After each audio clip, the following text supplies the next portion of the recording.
શું તમે ક્યારેય આવા રજવાડી ભજીયા બનાવીને ખાધા છે? આજનો વિડીયો બનવાનો છે એકદમ ખાસ સ્પેશિયલ મસાલા સાથે બટેટાના રજવાડી દાબડા ભજીયા બનાવીશું, જેનો સ્વાદ એવો ને કે તમને ક્યારેય નહીં ભૂલાય. અને હા, આ ભજીયા સાથે તૈયાર થતી સ્પેશિયલ ચટણી જે ભજીયાનો સ્વાદ સહગણો વધારી દેવી છે. તો hello friends, welcome back to foods of fitness. હું છું અંકિતા વણજારા અને ચાલો રેસિપી શરૂ કરીએ. તો હવે સૌથી પહેલા એકદમ નવી રીતે બટેટાના રજવાડી દાબડા ભજીયા બનાવવા માટે અહીંયા મેં 5 મીડિયમ સાઇઝના બટેટા લીધા છે. તો સૌથી પહેલા આપણે બટેટાને કુકરમાં ઉમેરી દઈશું. બટેટા ડૂબે એના કરતાં થોડું વધારે પાણી ઉમેરીશું.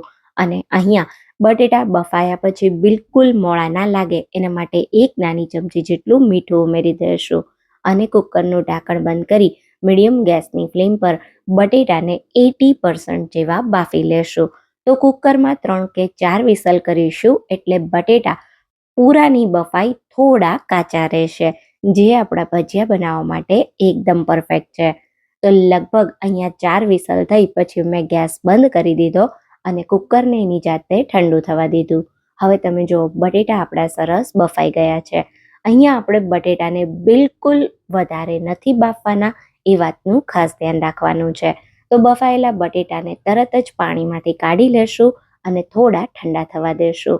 હવે આપણે ત્યાં સુધીમાં ટેસ્ટી એવો રજવાડી મસાલો બનાવીએ, જેના માટે એક મિક્સર જારમાં 3 નંગ જેટલા લીલા મરચાં લેશું, 1 ઇંચ આદુનો ટુકડો અને 5 થી 6 કળી જેટલું લસણ ઉમેરી વાટી લેશું.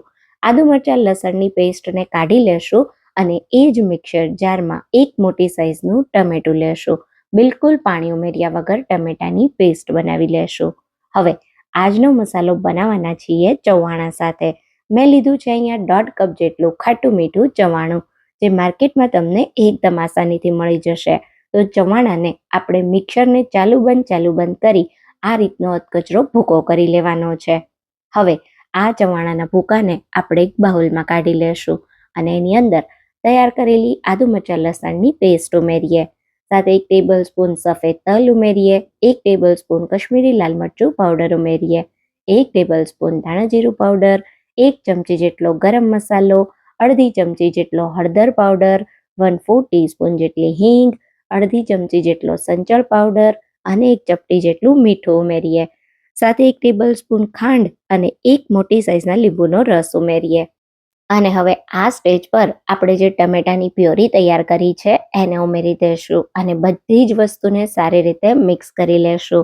તો મસાલામાં થોડી ટમેટાની પ્યોરી ઉમેરવાથી મસાલાને સરસ બાઇન્ડિંગ મળે છે અને આપણા મસાલાનો સ્વાદ 100 ગણો વધી જાય છે. તો અહીંયા તમે જો એકદમ પરફેક્ટ હલકું આ રીતનું બાઇન્ડિંગ આવે એવો મસાલો આપણો તૈયાર થઈ ગયો છે, જે આપણા ભજીયા બનાવવા માટે એકદમ પરફેક્ટ છે. અહીંયા આપણા બટેટા સરસ ઠંડા થયા એટલે મેં એની છાલ કાઢી લીધી. હવે આપણે બટેટાની આ રીતે બહુ જાડી પણ નહીં અને એકદમ પતલી પણ નહીં એવી સ્લાઇસ કરી લેશું. તો અહીંયા તમારે એક વાતનું ખાસ ધ્યાન રાખવાનું છે, બટેટાની તમે જ્યારે સ્લાઇસ કરો ત્યારે 2 સ્લાઇસને સાથે રાખવાની, જેથી તમે જ્યારે મસાલો ભરો ત્યારે સ્લાઇસ તમારી નાના મોટી ના થાય. તો આ રીતે આપણે એક બટેટાની સ્લાઇસ લેશું, એની ઉપર આ રીતે આપણે મસાલો ઉમેરી દઈશું અને બીજી બટેટાની સ્લાઇસ સાથે આ રીતે આપણે ભજીયા બનાવવા માટે બટેટાને તૈયાર કરી લેશું.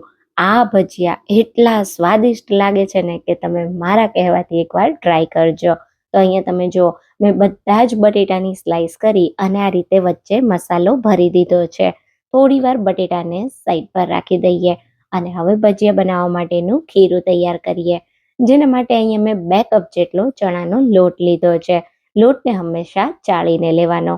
હવે એની અંદર 2 ટીસ્પૂન જેટલું મીઠું, અડધી ટીસ્પૂન જેટલો હળદર પાવડર અને 1/4 ટીસ્પૂન જેટલી હિંગ ઉમેરીશું.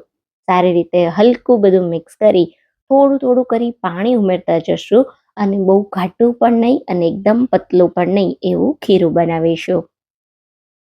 તો અહીંયા આપણે ચમચામાંથી એક ધારમાં નીચે પાડીએ એ રીતનું તમારે ખીરું તૈયાર કરવાનું છે. 2 વાટકા ચણાના લોટનું ખીરું તૈયાર કરવા માટે તમારે 1 વાટકા કરતાં થોડું ઓછું પાણી જોઈશે.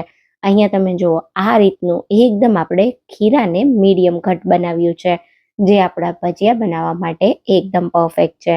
તો હવે ભજીયાને એકદમ ફૂલેલા બનાવવા માટે તૈયાર કરેલા ખીરામાં 1/4 ટીસ્પૂન જેટલો કુકિંગ સોડા ઉમેરીશું. સાથે ભજીયામાં બિલકુલ તેલ ના રહે અને ભજીયા એકદમ ક્રિસ્પી બને એના માટે 1 ટેબલ સ્પૂન ગરમ તેલ ઉમેરીશું અને બેટર સાથે સોડા ગરમ તેલને સારી રીતે મિક્સ કરી દેશું. તો અહીંયા આપણું ભજીયાનું ખીરું તૈયાર થઈ ગયું છે. હવે શું કરીશું, આપણે જે બટેટાની સ્લાઇસમાં વચ્ચે મસાલો ભરી ભજીયા બનાવવા માટે બટેટાને તૈયાર કર્યા છે એને આ રીતે આપણે ખૂબ જ સરસ તૈયાર કરેલા ખીરા સાથે કોટ કરી દઈશું. એક્સ્ટ્રા લોટ કાઢી અને તરત જ ભજીયાને ગરમ તેલમાં ઉમેરતા જશું. એકવારમાં કડાઈમાં સમાય એટલા ભજીયા ઉમેરી દો. પછી ભજીયાને મીડિયમ ગેસની ફ્લેમ પર તળાવા દેવાના છે. થોડા ભજીયા એક બાજુથી તળાય એટલે ભજીયાની સાઈડને પલટાવી બંને બાજુથી સરસ ગોલ્ડન બ્રાઉન ડિઝાઇન આવે ત્યાં સુધી ભજીયાને તળી લેશું. અહીંયા ભજીયાની એક બેચને તળાતા 4 થી 5 મિનિટ જેટલો સમય લાગે છે. તો તમે જોઈ શકો છો, જોતા જ ખાવાનું મન થઈ જાય એવા આપણા ભજીયા તળાઈ ગયા છે. ગરમ તેલમાંથી સારી રીતે ભજીયાને કાઢી લેશું. અહીંયા હું તમને એક ભજીયું કટ કરીને બતાવું તો તમે જુઓ કેટલા મસ્ત આપણા ભજીયા બન્યા છે. જોતા જ ખાવાનું મન થઈ ગયું ને. તો હવે આ ભજીયા સાથેની સ્પેશિયલ ચટણી તૈયાર કરીએ. તો હવે ચટણી બનાવવા માટે આપણે કડાઈમાં 1 ટેબલ સ્પૂન તેલ ગરમ કરીએ. અહીંયા આપણે તેલ ગરમ થાય એટલે ગેસને એકદમ ધીમો કરી દેવાનો છે અને ધીમા ગેસ પર અડધી ચમચી રાઈના દાણા, અડધી ચમચી જેટલું જીરું, 1 ટેબલ સ્પૂન જેટલું બારીક કાપેલું લસણ, 1 બારીક કાપેલું લીલું મરચું ઉમેરીએ અને લસણનો થોડો કલર બદલાય ત્યાં સુધી એને સાતળી લઈએ. તો અહીંયા આપણું લસણ થોડું ગુલાબી જેવું થાય એટલે આપણે 1/4 ટીસ્પૂન હિંગ ઉમેરીએ, 2 થી 3 સૂકા લાલ મરચાં ઉમેરીએ, 1 ટેબલ સ્પૂન ધાણા જીરું પાવડર, 1/4 ટીસ્પૂન હળદર પાવડર, 1 ટીસ્પૂન જેટલું મીઠું, 1 ટેબલ સ્પૂન જેટલી ખાંડ, થોડા મીઠા લીમડાના પાન ઉમેરી સારી રીતે વઘારને મિક્સ કરી દેશું. એકવાર આપણો વઘાર સારી રીતે મિક્સ થાય એટલે હવે આપણે અહીંયા 1 ટેબલ સ્પૂન કશ્મીરી લાલ મરચું પાવડર ઉમેરીશું અને સાથે 1 ટીસ્પૂન જેટલી કસૂરી મેથી ઉમેરીએ અને ગેસને બંધ કરી દેશું. અહીંયા તમે જુઓ, મેં ગેસને બંધ કરી દીધો છે અને બધા જ વઘારને સારી રીતે મિક્સ કરીને થોડો વઘાર ઠંડો કરી લીધો છે. હવે આની અંદર 1 કપ જેટલું ફેટેલું દહીં ઉમેરીશું અને એકદમ હલકા હાથે બંધ ગેસ પર જ વઘાર સાથે દહીંને મિક્સ કરી દેશું. તો અહીંયા તમે જુઓ, ભજીયા સાથે ખાવાની મજા આવે ને એવી એકદમ ટેસ્ટી ચટણી તૈયાર થઈ ગઈ છે. તો આ ચટણીને થોડા કોથમીરના પાન સાથે ગાર્નિશ કરી દેશું અને તૈયાર થયેલા ગરમા ગરમ ભજીયા સાથે ચટણીને સર્વ કરીશું. તો ભજીયા તો તમે 100 વાર બનાવીને ખાધા હશે, પણ આવા અનોખા મસાલા સાથે બાફેલા બટેટાના રજવાડી ભજીયા સ્પેશિયલ દહીંની ચટણી સાથે બનાવજો.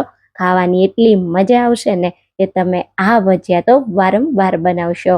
તો તમને આજના ભજીયાની રેસિપી કેવી લાગી એ મને કમેન્ટમાં જરૂરથી કહેજો. જો તમને આ રેસિપી ગમી હોય તો વિડીયોને લાઈક કરજો અને વધારેમાં વધારે શેર કરજો. તો ફરી મળીશું એક આવા નવા જ વિડીયો સાથે. ત્યાં સુધી થેન્ક યુ ફોર વોચિંગ.